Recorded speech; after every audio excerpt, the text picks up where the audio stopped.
Hi, it's Debbie Gilbert here from the Business Awards Show, and I'm also the founder of the Best Business Women Awards. And today I'm joined by Claire Munday, who is the founder of Tappy Toes. I just love the name. She basically started her business from a love of dance, and she was a professional dancer for many, many years. Set up her business nearly 20 years ago and has also successfully franchised it and won a whole host of awards along the way. So welcome, Claire. Hi, Debbie. Thank you so much for having me. Lovely to have you here today. So tell our listeners more about Tappy Toes. What is Tappy Toes and why did you start it? Yeah, sure. So Tappy Toes is a dance and movement syllabus. It's grown and changed and adapted along the way. So originally it was just for toddlers, and it's kind of grown and grown into something that we serve babies, toddlers, preschoolers, and we now also go into schools up to year 2. So the age range has hugely increased. We also go take it into care homes and dance with the residents as well, with children. Yeah, and we're soon to be launching our Send exclusive classes as well. So lots of different avenues, as well as kind of dance parties and things like that. But I started it, like you say, through a love and a passion for dance. I've always danced since I was tiny. I went to a professional dance college and then danced professionally for 10 years. But my first love had always been teaching. I've been teaching since I was about 14, assisting in other classes, and then taking my own classes from about 16. So I always loved to teach and kind of pass on that knowledge. I love working with children of all ages. And I think Tappy Toes began because I was teaching for lots of other people at the time. And they could do ballet once they got to 3, and they could sort of do modern and tap when they got to 6. And that was kind of all there was back then, because we're talking almost 20 years ago. Don't want to give my age away. But yeah, almost 20 years ago when the kind of concept was born. And I just thought, not all children want to do ballet. I love ballet, but not all children want to do ballet. And not all parents want their children to do ballet. It doesn't lend itself quite as much to boys. And I really wanted to get boys involved in dance. So I created something that was an alternative to that and would start from when they were 2 years old. And that's kind of how the idea came about. I wanted to make it really informal, really fun. Our word at Tappy Toes is joy. It's all about the joy. And so it started as a class for 2-year-olds, and then it kind of gradually got younger and younger as parents just said, well, she's walking, can she come and join in? Which was fine, but it led me to then create a bespoke syllabus for kind of when they just started walking. And then it was like, well, when babies are sitting up and they, dancing with their parents, we created a bespoke syllabus for that age range as well. And it just grew out from there, really. You've got so many services. I hadn't realised the breadth of what you're covering. So Yeah. you started off presumably running these classes for yourself, by yourself. Yeah. And then what sort of made the decision in your head to kind of expand it? What was the Yeah. deciding factor with that? So I launched the classes in Watford because that's where I lived at the time. So I was running them in Watford, and basically the lady that I was teaching for kind of after school classes had a dance studio, and there was nothing going on in the day. So that's what led me to kind of start classes there. I just hired the studio from her. They got really busy. They were really popular. So I decided to start in Rickmansworth as well, which was the next town. So I launched there. And from there we went to Bushy. So we kind of just, the neighbouring towns I started classes in. And it just kind of got to the point where it was a bit too much for me to handle. And I thought, well, I think this has got legs. I think, it's the feedback Literally. was great. Dancing legs, dancing feet. The feedback was great. The classes were always consistently busy and people were talking about it. We had a little thing in the paper about it and how great it was. And I just thought, I really think this could build into something bigger, but I can't do it all myself. And I honestly can't even remember how I kind of came across franchising as an option. I think I just always known that there was a thing called franchising and that it was like a McDonald's, that's what everyone thinks of, don't they, when you talk franchising. So I think I just started Googling like franchising, how it worked, what it was all about, and went from there, really. I mean, the funny thing is, I borrowed £250 from my friend Vicky 20 years ago to trademark the name Tappy Toes. Oh, Like, wow. I literally had no money when I started it up at all. And she said to me, "Oh, it's such a great name. You said it's a cute name. It is cute and memorable, isn't it?" And she said to me, "It's such a cute name. You've got to trademark it." And I wasn't particularly business minded back then. I didn't really know much about it, but I thought, yeah, okay, I'll do that. But I haven't got any money. And she said, "Well, here you go. I'll lend you £250. That's what it cost at the time. Do it." And so that's what I did. So yeah, thank Good goodness for decision. Vicky. Oh, we all need friends like that, Claire. I Totally. know. Oh my goodness. So Yeah. then you've got this like little network that you were running sort of in Hertfordshire. And then what? How did you Yeah. expand it? Because So after the initial kind of research, I found a company that wrote franchise mm, agreements and helped you with the operations manual. And I started to put together how the package would look. Back then, I had a very small syllabus. It's quite huge now. We've got absolutely tons of lesson plans and tons of different classes. But I had a small syllabus, so I started to kind of write it out. A lot of things were just in my head. So I started to put everything down on paper. The company that I worked with was brilliant, really helped me to get the franchise operations manual together and all the agreements and everything. And then what I did to start with was kind of just talk to people in my network about it to see if anyone was interested, because obviously I worked with dancers, I knew a lot of dance teachers, and it ended up that one of my dance teachers took over the Watford branch for me and started running that. And then I put a little advert in, like a dance teacher, I can't remember what it was called, but it was like a dance teacher hub, and they had a big mailing list, and I paid, I think it was about £30 to send out an email to the entire mailing list, and that's where I found my first franchisee. And yeah, she's just exited recently, but she did it for 10 years. You know, she did quite a amazing. long stint. Yeah. So found her. And then from there, I mean, by this stage, I mean, I was pregnant. I remember meeting her and I was pregnant. And then I met two other people that just found me. I think I did some Facebook ads and I met with them. By this point, I'd had the baby. So I was there with the baby in the car seat, having these meetings. And so, yeah, I started with about 4 or 5 franchisees. And to be honest, it then stopped a little bit, slowed down, because I had my baby, went on to have my second child, and it was on the back burner. It was kind of ticking along nicely. The franchisees were fine. They were running it themselves. They were quite happy. And I focused on my children. So it wasn't until many years later when COVID hit, actually, and my kids were both at school, although homeschool it ended up being, but you know, they both started school by this point, and then COVID hit, and I decided to focus my energies on actually marketing it as a business and trying to sell franchises, which I'd never done before. And fortunately for me, it worked. And I think we sold 11 franchises during lockdown. Wow, that's I know amazing. it sounds crazy, but it just kind of started to Mm. snowball. And so since then, we're up to 32 franchises. We launched in Dubai last year. And yeah, we've got some exciting stuff happening, which I can't say too much about yet because it's not signed and sealed, but there's more stuff coming from Tappy Toes. So yeah, So that's quite a leap, isn't it? From 11 to 32 franchises. yeah, I yeah. mean, that's a lot. And they are area specific, your franchisees, are they? So they Yeah, buy so they get a territory. territory. Yeah, exactly that. So they have their own territory.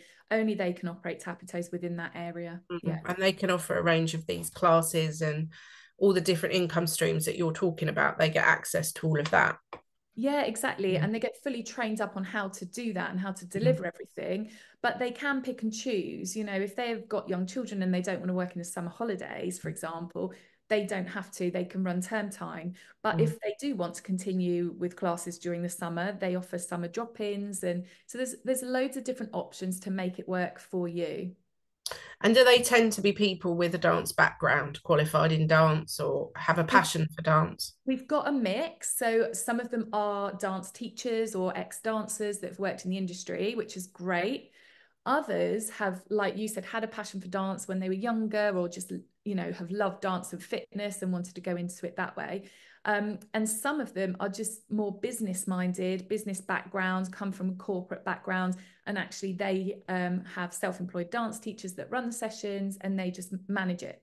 So there's a real mix, and actually a lot are ex-teachers, primary school teachers and secondary school, but mostly primary school teachers that have had enough of being in the classroom and still want to work with children, love dance but aren't necessarily dancers. But because it's such a young age group, you know, I can teach them and train them how to deliver the session safely. It's not like a ballet class where there's, you know, lots of technical terms and things that you need to do, you know, technically. So yeah, it can work for both.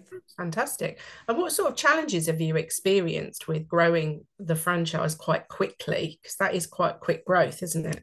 Yeah, that's a really good question. I think it is always a learning curve. I think whether you grow fast or slow, it's all a learning curve. You're constantly learning.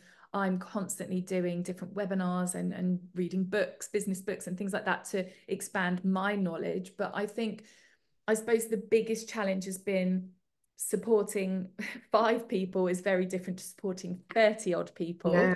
And also the 5 that I had before needed very little support. Like they kind of just Got on with it. doing it for a few years. They just sort of got on with it. And all of a sudden you've got 11 new ones in 1 year. So that first year is obviously much more hands-on with support, because they're still finding their feet and their dancing feet again, and they're still learning. So that was a lot. That was a lot of work, and I've had to kind of learn to delegate and outsource. And you know, I don't have a massive team of That was people. what I was going to ask you. What's your head? Yeah, I don't have a Like? huge team of No. like people that work at head office. You know, head office is me at home working Yeah. on the computer.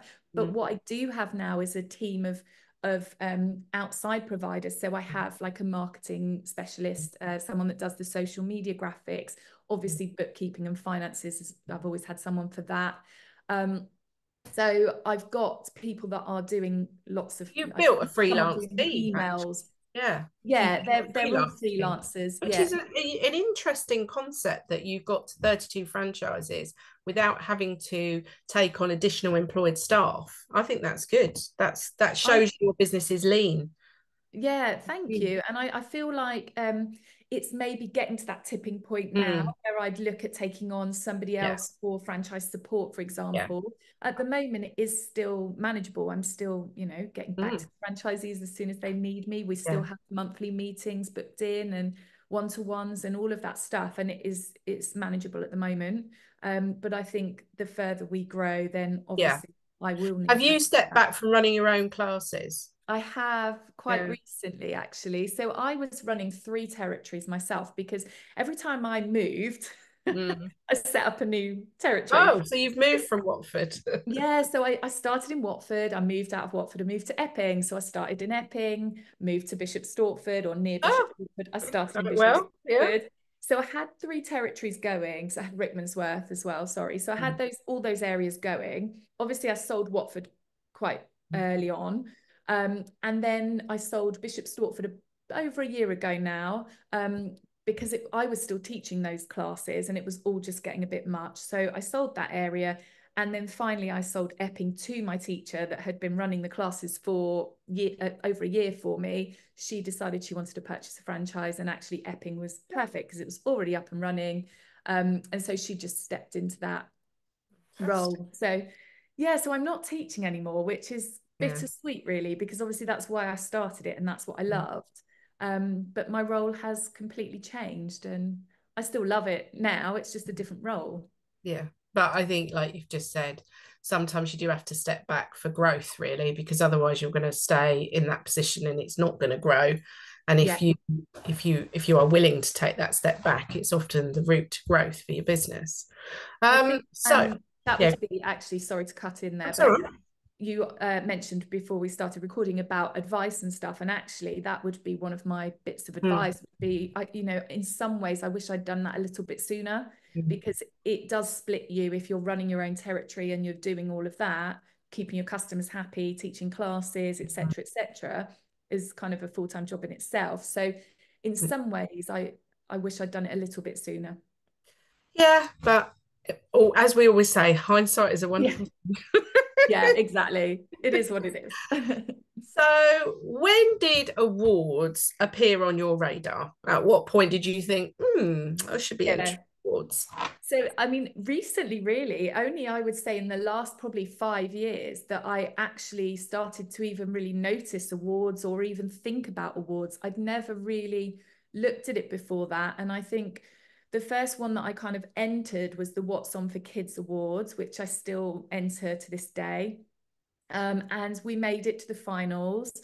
And it was the first time I'd ever been to anything like that. And I was like, oh, it was all new to me. And I remember being there thinking, right, I want to win this one year. Like I'm going to actually put some effort in and apply for some awards, because I realized that it's great for PR. It's a great kind of strategy for growth, because it just puts you on the map.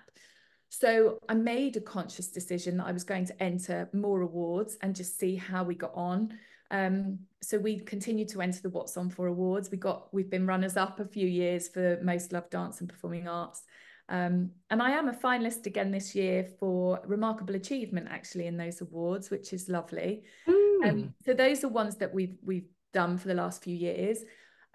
Obviously, the Club Hub Awards we've Mm. entered for a few years now, and again been finalists. And um,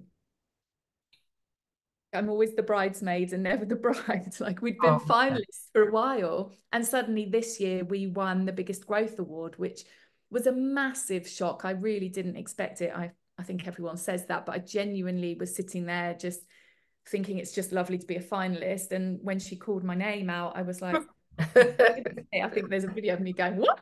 Wow. Like I was genuinely really shocked. So that was lovely.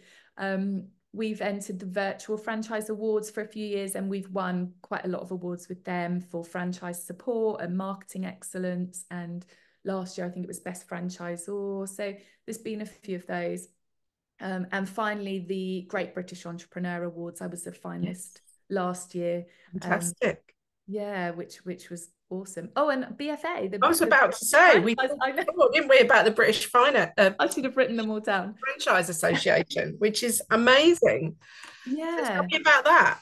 So I was never a member of the BFA until very recently. And I decided to apply for membership. And I don't know if you know anything about the Yeah, process, but it's quite strict rigorous. criteria, which I Yeah. think is good. I think it's rigorous. It's Yeah, good. absolutely. It was Mm. really rigorous. It was a lot of paperwork. It was a lot of, like, they look really deeply into your business. They want to see accounts and profit and loss, and they want to see a franchisee's accounts, and they want to see your ops manual and your Mm. franchise agreement. And they check it, they get a solicitor to check it over to make sure it is all Mm. legit and ethical.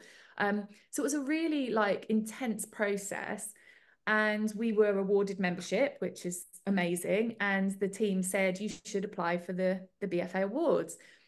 And I thought, okay, I mean, I can't see that I've got a chance in hell. It's like a huge, it's quite a big one, but why not? So I had to kind of rush the application through, because I'd only just become a member and the deadline was quite soon. So I got it all together, sent it in, and to my surprise, was shortlisted as a finalist. So that's Wow. coming up soon. So yeah, that will be a good one. So let's talk a bit about the British Franchising Association, because you sort of touched on the fact that the membership, it's quite stringent to get into Yeah, it. So is your thought process behind that very much about a mark of quality for your franchise? 100%. Yeah, Mhm. I think it is definitely a mark of quality. And when I'm holding my franchise discovery calls and things, it's definitely something that I will always mention, and I explain what it is, because even if people don't know what it is, when you then tell them about it and you say that we're members, when they start to have a look at it online, they realize that, oh, okay, well, that's quite a big deal. It almost safeguards them to know that Tappy Toes is an ethical brand and an ethical franchise. So they're not going to buy a franchise and then be completely deserted, and I'm going to walk off with their money and not help them. They know that because it's BFA approved. So yeah, I think it's huge kudos being Mm. a BFA. So you said there were things you couldn't talk about, but what's your kind of next steps that you're going to do with the business over the next sort of year or so? Yeah. Oh, it sounds so cagey and secretive, doesn't it? No, I know, but I know what Don't it's want like. to, I only don't want to mention it too much because it's that touch wood thing, isn't it? Of, I don't want to speak about it too much and then it doesn't happen. But we're looking at expansion. We are looking at, we launched in Dubai, like I said, last year. We're now looking at another country to launch in.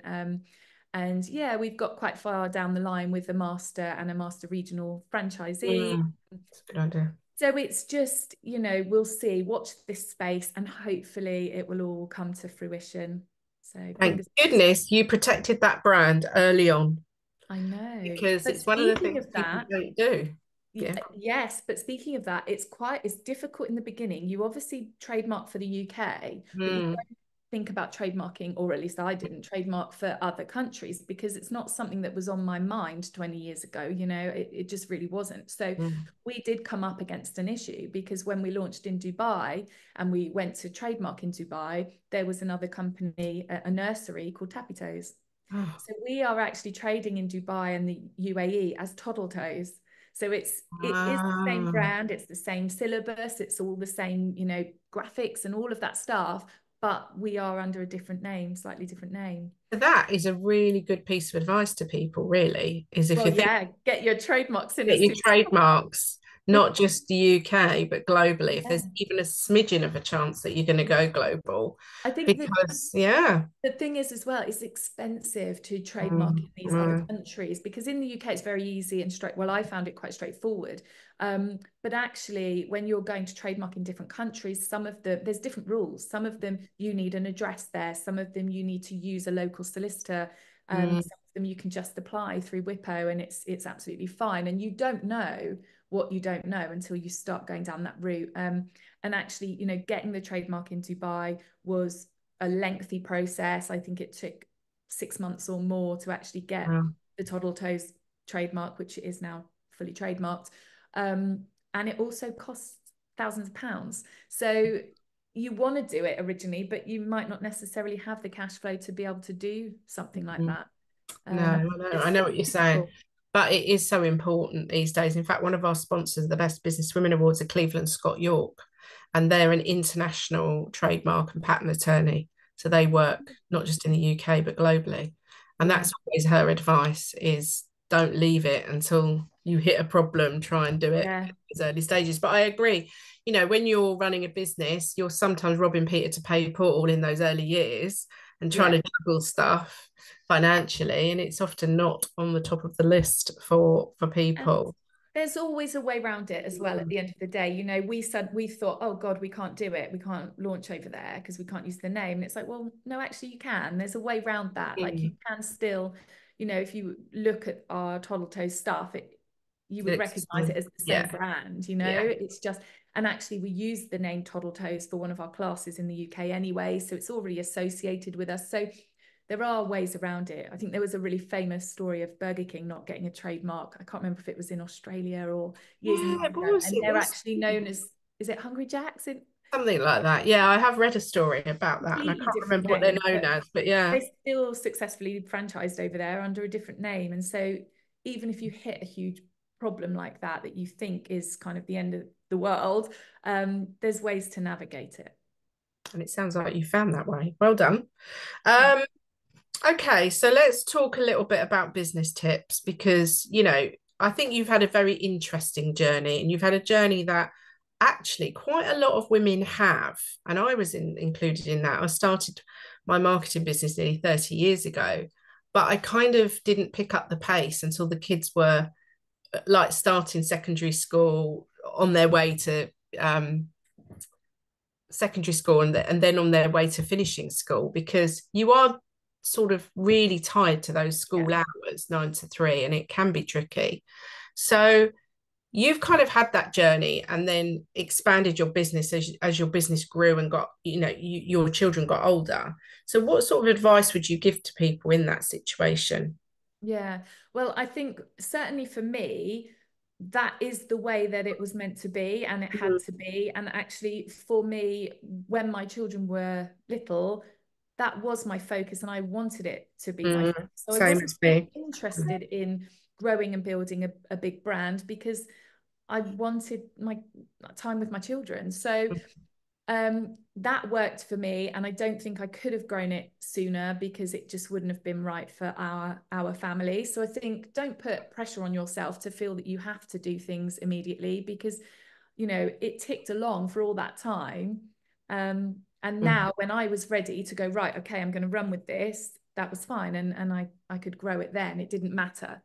But tips wise, I think when you are ready to grow, I think a lot of people worry about like marketing spend and how much you're spending on that. And I would say it's a false economy to not spend on marketing. And you have to look at it as an investment rather than an expense. And I think I took a while to realize that. And as soon as I plowed some money into marketing, that's when we grew. That's when we sold the franchises. So it sounds like I'm now like promoting you with your marketing. But it's true, like you need to find like somebody who understands it and knows marketing and actually kind of invest that money, because it does work. And if it's what done, sort of marketing channels did you find beneficial for promoting your for franchise? us, Facebook, 100%. Interesting. Yeah, and I know it's not right for everyone, but for us, that's where we pretty much found all of our franchisees. It's been really, really strong for us. And by far the strongest platform. I've done like a franchise exhibition. We do Google ads as well, which does generate some interest, but actually the Facebook ads are much better for us.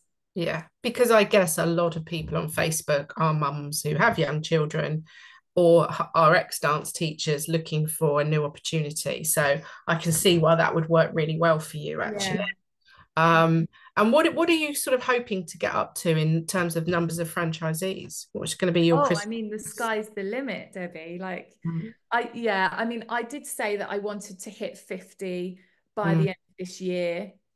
And I'm not quite on target for that, because I have ended up slowing down a little bit, just because, like you say, like going from kind of 520 to 32 has been a quick growth. And I kind of pulled back a little bit on the marketing, because I realized actually I just want to make sure everything is running really smoothly. And we were sort of selling 10, 11, 12 franchises a year over the last 3 years. And it's a lot, because then you're, like I said, in the early stages, you're supporting those franchisees. So every time you're selling a couple of franchises, that is a lot more work. So I've taken a little bit, I've put the brake on a little bit, just to make sure that is all running really smoothly. And then I will start marketing again. So I'm thinking now, by the end of next year, I definitely want to have hit 50 then. But with this secret soil project, I'm going to be looking at your site. I'm going to be stalking. I know. I know what it is. Yeah, it's going to be a few months, but if that happens, then my goal will change, because that will shift my focus. So I think another bit of advice, you can set your goals, but if you do have to move the goalposts, that's also okay. I always say the goalposts are just jumpers. Yes, exactly. We just put jumpers out. And really in business, if you really have these hard, fast goals and you don't achieve them, it can feel quite demoralizing. Whereas if you focus on what you have achieved rather than what you haven't, then that can be quite empowering. So in terms of an award strategy, we had a quick chat before we came onto the podcast, and you seem to have a bit of a strategy with that. So you're kind of planning ahead, aren't you, and looking at awards. So talk me through a little bit about that before we finish. Okay. So after I decided, right, I'm going to enter some of these awards, my strategy was, I want the Tappy Toes name to be out there, and I want people to know of it and know what it is. So not only did I apply for all these awards and then heavily kind of promote it across our socials when we were finalists or that we were nominated and all of that stuff, but I also sponsored a few as well. So it was like we were kind of being promoted on their end as well, as a sponsor and as a finalist. And so it was a bit of a two-pronged approach. And then with things that I have won or got to the finals, like the Great British Entrepreneur Awards, I had a write-up in the local paper about that. And so there was a bit of PR off the back of it. We had a write-up in a magazine, so it really has helped to just kind of spread the word. And that was the idea, was for the last couple of years, I'm just going to apply for as much as I can and get as much publicity out of it as possible. Yeah, just got to be seen everywhere, right? Yeah, definitely. And I think, what you've just said is about, if you do win an award or you're a finalist in an award, you've got to shout about it. You've got to share it, because otherwise it's pointless, isn't it? You've got to be, putting that out there so people know, what a great business that you are, and Yeah. celebrate with you. And it's also, we had a brand new website developed. It just launched a month ago. It's a brand new site. And we had a banner put on the site, of a scrolling banner of all the awards. So, it's just there as you're on the homepage, and it's kind of scrolling down, scrolling across.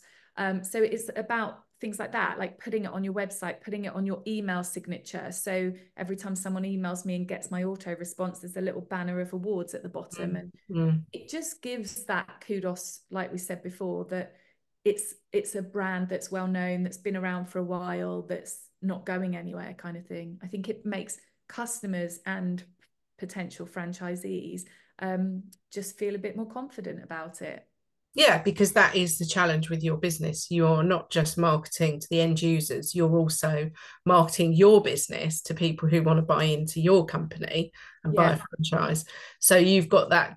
I always say with franchisors, it's a double marketing message, really, that you're a great business for people with children to come along to your classes, but you're also a very credible business for somebody to give you their hard-earned money to buy a franchise. And it's investment, isn't it, for them? So they want that reassurance. And I think with anything to do with children, people want reassurance that you're a good business. I think that's so important. It's never been more important these days. Yeah, and like with the BFA, we're also members of ICAP, which can give parents peace of mind that we've been vetted. And again, it was a rigorous process. It took me, I think, nearly a day to fill out this application form, and they wanted to see a lesson plan, and they wanted to see all these different things, safeguarding policies, with that stuff. So, parents looking can see the stamp of approval from ICAP that tells them that, oh, okay, this is a genuine class that's going to be suitable for the age it's promoted at, and all of that stuff. So yeah, again, another little stamp of approval. Brilliant. I've loved talking to you today. Your journey is really interesting, and I think you've showed that it's not always about starting a business and being foot on the gas and powering forward and doing all of these things within a couple of years. And you've taken your time, and you've also taken the time to do the research and do all the procedures correctly, which is what a good business is all about. So well done to you. Oh, thank you. So I wish you continued success with Tappy Toes. It sounds amazing, and also with Toddle Toes. So if you are listening in the UAE, it is coming to your area, but as Toddle Toes. Yes. Yeah. And if you're listening to the podcast and you have young children and you want to get them into dance, head over to Claire's website and see which classes are available in your area. Or if you're listening to the podcast and you fancy a career change and you're looking for a new business, then obviously head over and find out more about Claire's wonderful franchise. So thank you for joining me today. Really appreciate you giving up your time and sharing your story. And I wish you continued success. Thank you, Debbie. Thank you.